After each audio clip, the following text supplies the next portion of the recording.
Hey guys, my name is Neil Stephen and welcome to my channel. I'm going to get started straight into it today, and I'm going to talk about something that's pretty close to my heart, and it's a chronic illness. I know it's like a term that nobody really wants to get into, nobody really wants to talk too much in depth about because it's not like happy and not fun, but you know, sometimes we've got to talk about things that we don't want to talk about.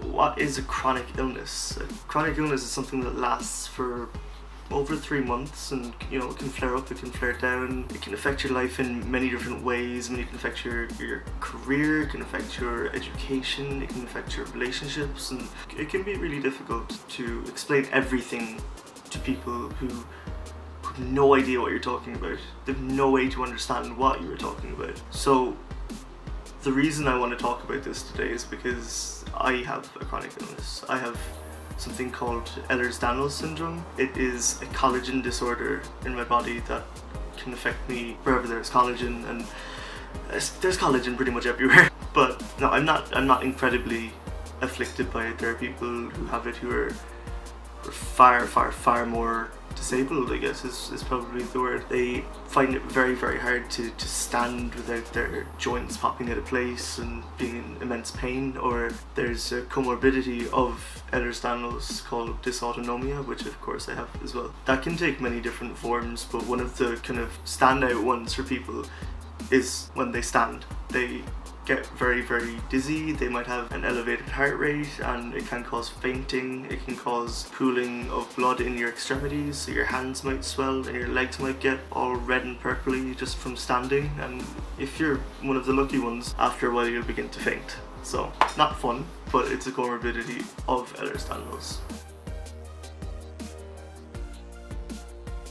So, it can affect your life, as I said, in many different ways, and one of the main ones that I found was it affected my education a lot. I was intelligent enough, I applied myself to my studies, blah blah blah, but there came an age when I just wasn't able. I would miss loads of school and find it very hard to do homework, and it was very hard to get out of bed in the morning because I just felt awful. It just feels like there's this pressure outside of your body that is pushing you down and in, and it hurts to move, and to stand you feel like you're gonna faint, and it's just not a nice feeling, especially when you have to go and do something that you don't want to do, which is school. I mean, who wants to go to school, who wants to work, who wants to study? So from the age of I suppose maybe 16, 17, I missed a lot of school. I'm from Ireland, and for our last 2 years of school we would be about 17, 18, and you have exams at the end of your final year, which we call our leaving certificate. That year I missed, I think, 3 months of school. It was about 3 months, and then in 5th year I also missed about a month or two. I found that I would get sick a lot. I would catch every illness going. So you know, back in the day when swine flu was a thing, I of course got swine flu. I mean, of course, you know what I mean. So one thing with I think it's from the Ehlers-Danlos side of things, is that it takes a very long time for your body to heal. So I got the swine flu, and then it took 2-3 weeks for me to get rid of that, but the symptoms that lingered lasted for about another month. So I mean, it just wasn't the best experience, you know. And that was around time during exams. I remember distinctly I started coughing during a French oral exam where you listen to a tape and answer questions on it, and I couldn't stop coughing, and people were getting mad because I was like, I mean, it was a death cough. I mean, it wasn't just I want attention. It was I'm dying right now. So I went home straight after that and got sick for a while. Anyway, that gets sidetracked. So I originally wanted to do medicine in university. In Ireland you need mostly A's. You also need to do an aptitude test that, you know, determines whether or not you'd be a good candidate for medicine, and I did well in the aptitude test. I did very well in that, but then I missed so much school and I found it so difficult to apply myself to my studies that I didn't get anywhere near the grades that I could have. which is disappointing, but you know, I decided that what I would do is I would do a degree in biochemistry and then proceed from biochemistry and do postgraduate medicine. And that, you know, I mean, it's only another few years. There's 1 year shaved off the medicine route, and I mean, I enjoy science, so I decided I'd do that. Unfortunately, I missed a lot of university as well, and it came to my final year, which was 4th year, having missed a year already, but that was from something else. I realised that there's just no way that I can do medicine. There's no way. My body isn't able. I'm not able to stand for longer than 10-15 minutes unless I'm doing something or moving without feeling like I need to pass out, without starting to drip and sweat and go paler than I already am and start feeling like I'm going to get sick, and then my vision will black out. But usually by the time my vision blacks out, my legs have already just gotten so weak that they can't support my weight, so I drop anyway. So I don't fully pass out. I would say that I black out, my vision goes and my legs drop, but by the time I land on the floor, which I'm usually able to stop myself from hurting myself, I'm awake. I don't go for periods of time. So then I went into a master's in biotechnology, and this is when I started getting tested for dysautonomia. I needed to know, I had already been diagnosed with something called Postural Orthostatic Tachycardia Syndrome. I'll leave links below for explanations. That is a form of dysautonomia, but my cardiologist in Ireland wasn't able to help me. He was able to treat the cardiac symptoms, but I was experiencing symptoms throughout my body which he couldn't explain. So I went to fantastic Reddit, and I got a recommendation of a fantastic doctor professor in London called Professor Christopher Matthias. He was just fantastic. I really have to say, I can't say enough about this man. He really helped me. He tested me for a plethora of different I guess forms of dysautonomia, and there were 2 days of tests in London, and they were designed to make you feel ill. If you feel ill, it's a positive result, I guess, which is kind of negative in a way too, isn't it?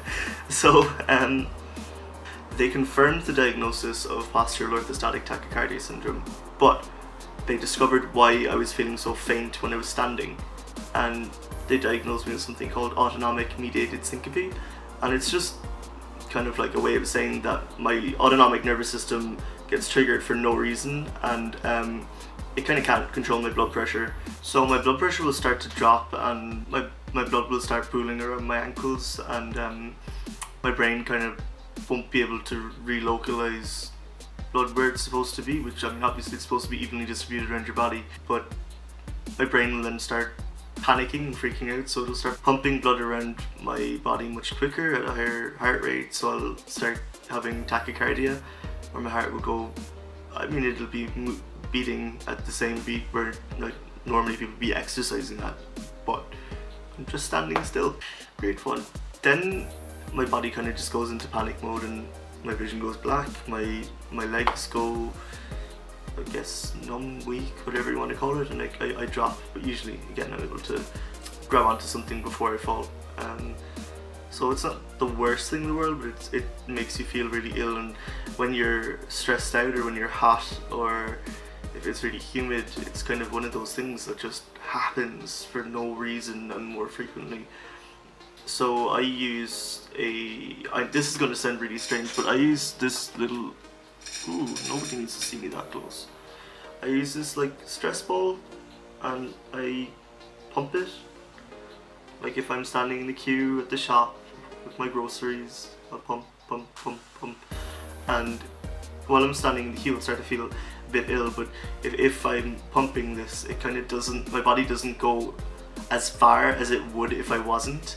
And I also flex my calf muscles, and I try to get blood moving around manually so that my brain doesn't think that my heart should be overcompensating. It's a weird situation. So this video is disorganized, and one of the main reasons for that is because I find it very hard to organize things. I have pretty bad brain fog. I don't get brain frogs, although God knows when I zone out what could be going on in my head. But no, I get pretty bad brain fog, and it's not the most fun thing in the world when you might be watching, you know, a movie with your boyfriend, girlfriend, and you're not watching the movie, you're literally staring at like the wall in the background of the scene, or you're staring at the wall behind the TV, you know, and you're gone. And if you ask me what I'm thinking about, or you know, what's going on in my head when I'm in those moments, I mean, there's nothing. It's just like, it's not even, you know, those I can't remember what they're called. I'm stupid today. So yeah, brain fog is one symptom that really affects me. It can be pretty hard, say, if you're studying for an exam and you read the same sentence over and over again and you cannot get that information into your head no matter what way you do it. You can write it down over and over again, and it might take 2 or 3 A4 pages of writing before you're actually going to remember what you've written down. It's ridiculous. It's so silly, and it's like, I know how to remember things, but just when I'm not feeling so good, it's not going into my head, period. Then another symptom that I get is pain. Pain affects my life. It really affects my life. I was only diagnosed 3 months ago, I think, with Ehlers-Danlos, but I've been dealing with all of the symptoms for probably about 6 years, I'd say. My joints aren't, they're not the best. There's collagen in the joints, there's collagen holding the joints together in your ligaments and tendons, and mine are so lax that they can just kind of like slip out. So anecdotally, I was in London, this was back in January, and we were on a really busy tube, and I was sitting against that seat that's just at the door, and I had 2 bags on the ground. There was somebody standing pretty much against me, and we were leaving, so I had to like lean down, but I just stretched my shoulder as you normally would, and I thought I could go a little bit further, but it went out of the joint, and I had like a searing hot pain, and then there was a click, and there was more searing hot pain, but it was more manageable. That really hurt me for quite a while. Well, no, it wasn't too long. I mean, it lasted maybe an hour or something like that. So by the time I got, like, we were going to the airport. By the time I got to the airport, I was fine. It was okay. It wasn't the biggest thing in the world. Then I got home and I flicked the light switch with my left thumb. It made a snapping sound louder than the actual light switch itself, and that lingered for 2 months. Just pain. Now, not pain when I'm not using it, but if I have to, you know, use my phone, and if I'm tapping something, that's when I'd start to feel pain along the finger. Things like that can happen all the time, really. I'll move a certain way and something will pop out. Like, I can get out of bed and my rib will move, and they hurt. That really hurts, and it's called a subluxation, a sublux. It's not a dislocation. It's kind of halfway between a dislocation and nothing, really. They hurt though, they do hurt. But not always. There are certain ones that certain joints for me that don't cause that much pain, but other ones that it'll just be a split second, but the pain will could last for months, you know? I mean, my hip is pretty bad, my right hip, and that can just get thrown out for no reason. Usually I feel when it happens, and usually I'm able to pop it back in after a while, but it just feels like this nagging, sharp kind of nerve pain. Yeah, I guess I'm done talking about pain, that's enough. So I hope this video was informative to some of you, and you know, gave you some insight into what it's like to have a chronic illness. If you want to see more on this, I have a lot more that needs to be said, but this video is already long enough. If you want to see more, like, subscribe, comment, let me know how you feel, and yeah, goodbye, thank you.